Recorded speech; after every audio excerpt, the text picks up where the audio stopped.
We just want an honest answer of how the mini split has been for you and using it. It's been working wonderful, wonderful. You get cold air, but it's easy to adjust, and it's just adjusting the temperature for both of us. And what I found too funny, you said that your daughter came home and we had forgot to turn the real AC back on, the HVAC.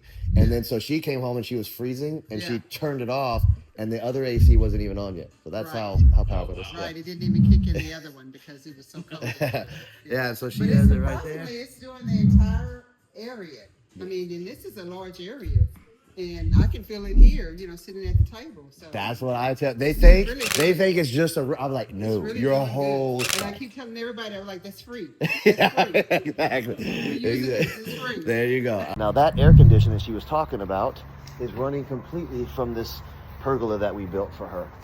So it's a bifacial pergola that we came up with that allows you to have an outdoor structure. She has her vehicles that she can park under here.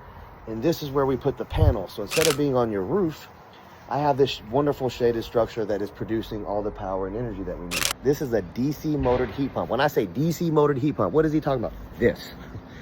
This thing right here. Hear how quiet it is? Hear how quiet it is?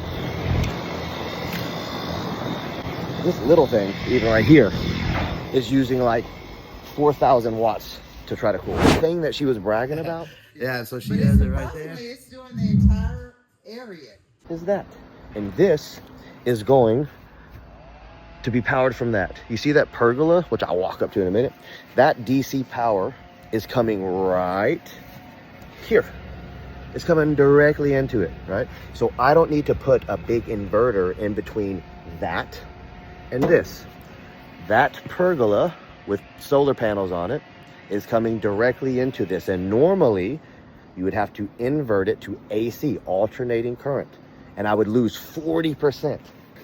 All those panels, 40% would disappear basically if I was going into an HVAC system. That HVAC system needs about 4,400 watts per 2 tons of cooling. This is doing the same thing, but instead of needing 16 solar panels, I only need 8 to do the same cooling. See how quiet it is? See how small it is, right?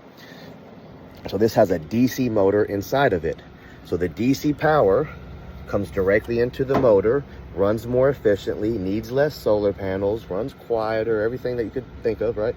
It's a heating and cooling unit. So it blows hot air and cold air. So inside, on that wall that you saw, 2 tons of cold or hot air blow out of this machine. Not from the power grid, but from this thing right here. Let's walk to it. So the benefit that you're gonna get, right, is let's say the power goes out. The first thing that you're gonna wanna do is get the temperature in your house under control because it's either too hot or too cold. That's what happens when we lose power in Texas, right? Look at this thing. So this is a secondary apartment. So someone else lives here. This little thing, even right here, is using like 4,000 watts to try to cool. Why would you pay for that? And if the power goes down, all the cooling shuts down. Rather than getting your power from here. This is a way better source, right? So not only do we have a nice place for you to park your cars, that's why they did it. This is what's powering all those wonderful things, right?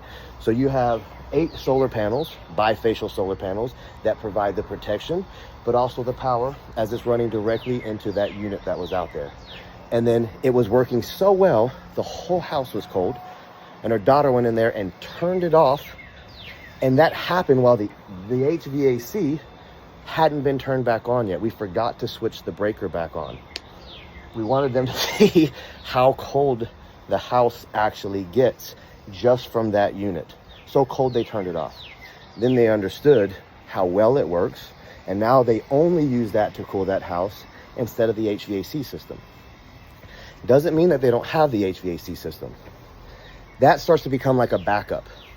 What if like today it's cloudy, they weren't using the mini split yesterday or whatever, something happens, right? They're cooking and a bunch of crazy stuff, and it's so hot somewhere in the house, or maybe it's in a room that they don't normally use. They can turn on the HVAC still, of course, and it will dump the volume of air that they need to that place, of course. And when that happens, it'll cool it off, but it will be very quick. It won't be on very long. That's because it's an already cool house from the heat pump, which is also working for free from this. Make sense? All right, guys. If you have any other questions, let me know. It takes some finesse. I seen you